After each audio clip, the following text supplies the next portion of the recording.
होते हैं ठाकुर जी के साथ में। अब अनुभवों की तो बात यह है कि जैसे मेरी सेवा में ठाकुर जी हैं छोटे से गिरधर लाल, तो उनका नियम है कि सवेरे मंगला होगी जब उठेंगे ठाकुर जी, तब उनकी जल झारी, मतलब ऐसा कहें वाटर बोतल, जल झारी का पानी बदला जाता है, ठाकुर जी पूरे दिन पियेंगे। फिर मध्य में राजभोग जब होता है, जिसको हम लंच कहते हैं, तब ठाकुर जी की जल झारी बदली जाती है। रात्रि में ठाकुर जी जब शयन करने जाते हैं तब एक नई जल झारी रखी जाती है।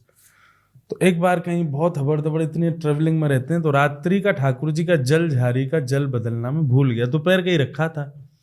अब सामान्य दृष्टि से तो उसमें जल भरा हुआ है, लेकिन भाव दृष्टि से ठाकुर जी पी चुके हैं, खाली है वो, ठाकुर जी को प्यास लगी पी गए। अब रात्रि में ठाकुर जी सोएंगे तो जल होना चाहिए, मैं जल्दीबाजी में भूल गया, मैंने वो जल नहीं बदला। मैं सोने के लिए अपने कक्ष में गया, 1 घंटे बाद मेरी आंख खुली, मुझे प्यास लगे, मैं पानी पिया, फिर सो गया। 15 मिनट फिर आंख खोले, गला पूरा सूख जाए।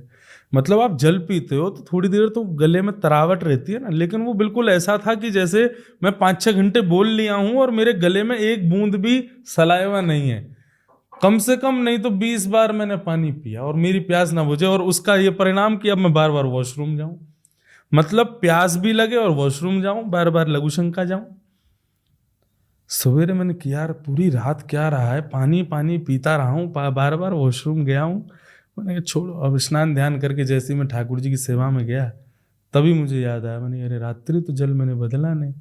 तब मुझे याद आया, मैं लाल जी कह रहे हैं सारे रात भर मैं भूखो प्यासो बैठो रहा हूँ, पूरी प्यास लगी है मुँह को, और तू अपने पास जल लग के बैठ गए हैं, तो को प्यास लगेगी तो को ये कराऊंगा मैं आनंद। रात भर ठाकुर जी को प्यास लगी तो वही प्यास मुझको अनुभव हो रही थी। तो ये ऐसी